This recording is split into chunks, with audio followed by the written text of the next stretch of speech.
Assalamualaikum warahmatullahi wabarakatuh. Saya Nurul Idina Huda binti Ismail bernombor matrik A179348 akan membentangkan bagi citra LMCP 1552 Pembangunan Mapan dalam Islam, iaitu projek akhir yang bertajuk Pembangunan Bandar Mapan jangka masa pendek 5 tahun dan jangka masa panjang 30 tahun bagi Bandar Mersing, Johor. Projek akhir pembangunan Bandar Mapan Mersing Johor ini adalah berasaskan kepada Transformasi Nasional 2050 atau lebih dikenali sebagai TN50.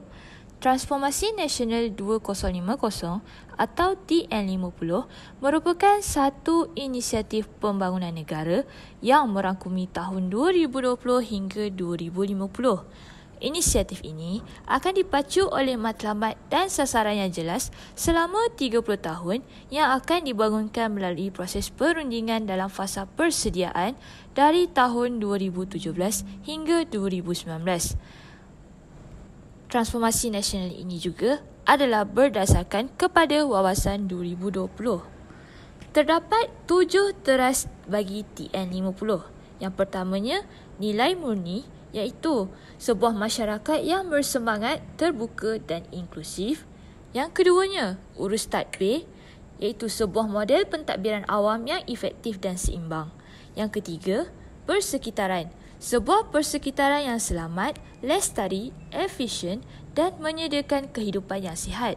Seterusnya, yang keempat, merangkumi pendidikan dan pembelajaran, sebuah ekosistem yang relevan, menyeluruh dan mempunyai persekitaran pembelajaran yang berterusan.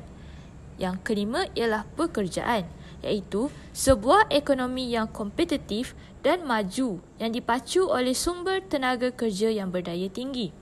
Yang keenam ialah gaya hidup, iaitu gaya hidup yang bertenaga, aktif dan mesra sosial. Seterusnya yang ketujuh, Malaysia di pentas global, iaitu negara yang mempunyai pengaruh utama di persada antarabangsa. Mersing merupakan sebuah bandar pesisiran pantai yang terletak di negeri Johor. Mempunyai keluasan seluas 761.47 km persegi dan di bawah pentadbiran Majlis Daerah Mersing. Terdapat 3 aspek pembangunan mapan yang akan dinilai dalam projek ini. Yang pertama ialah dari segi sosial, yang kedua dari segi ekonomi dan yang ketiga dari segi alam sekitar. Baiklah, kita bergerak kepada unsur sosial. Rancangan pembangunan dari segi sosial. Rancangan jangka pendek dalam masa 5 tahun. Pertamanya ialah memperkasakan sektor pendidikan dengan menambah baik keselesaan prasarana sedia ada. Yang kedua, melaksanakan program transformasi sekolah 2025 atau lebih dikenali sebagai TS25. Rancangan jangka panjang dari segi sosial iaitu 30 tahun adalah seperti membangunkan jambatan kedua di Mersing bagi mempercepatkan laluan perhubungan. Bagi rancangan jangka pendek 5 tahun, memperkasakan sektor pendidikan dengan menambah baik keselesaan prasarana yang sedia ada. Program Transformasi Sekolah 2025 atau TS25.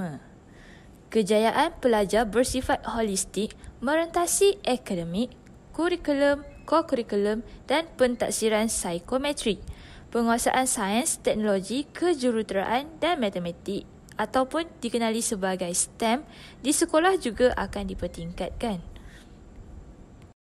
Seterusnya, rancangan jangka panjang 30 tahun iaitu pembinaan jambatan kedua di Mersing untuk menaik taraf laluan pengangkutan serta perhubungan di kawasan Mersing. Seterusnya, kita bergerak kepada pembangunan mapan dari segi ekonomi. Bagi rancangan jangka pendek dari segi ekonomi, iaitu mempergiatkan penghasilan produk industri kecil sederhana ataupun IKS. Bagi rancangan jangka panjang 30 tahun, melibatkan sektor ekopelancongan, iaitu memajukan sektor ekopelancongan dengan menaik taraf kualiti servis seperti pengangkutan feri dan kemudahan prasarana penginapan kepada pelancong.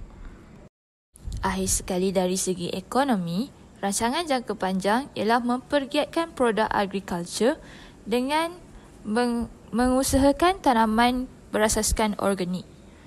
Akhir sekali, bergerak kepada pembangunan mapan dari segi alam sekitar. Bagi rancangan pembangunan dari segi alam sekitar, rancangan jangka pendek 5 tahun iaitu seperti menjadikan Bandar Mersing bandar persisiran pantai yang mesra alam sekitar. Seterusnya, memelihara kawasan alam semula jadi sebagai tarikan kepada pelancong yang gemarkan alam. Bagi rancangan jangka pendek iaitu dalam masa 5 tahun, menjadikan Bandar Mersing sebagai bandar persisiran pantai yang mesra alam sekitar dan sesuai untuk rekreasi keluarga. Bagi rancangan jangka panjang iaitu dalam tempoh 30 tahun, pemeliharaan Kepulauan Johor dengan memelihara ekosistem semula jadi di gugusan Kepulauan Johor sebagai aset maritim tempatan. Terusnya, rancangan jangka masa panjang dalam masa 30 tahun ialah melestarikan hutan simpan dengan memelihara serta memelihara hutan simpan kekal seperti hutan simpan Gunung Arung di Mersing untuk mengekalkan habitat semula jadi flora dan fauna yang terdapat di kawasan hutan hujan tropika Malaysia. Sekian sahaja pembentangan saya mengenai projek akhir pembangunan Bandar Mapan di Mersing, Johor merangkumi rancangan jangka masa pendek 5 tahun serta jangka masa panjang 30 tahun. Sekian, terima kasih.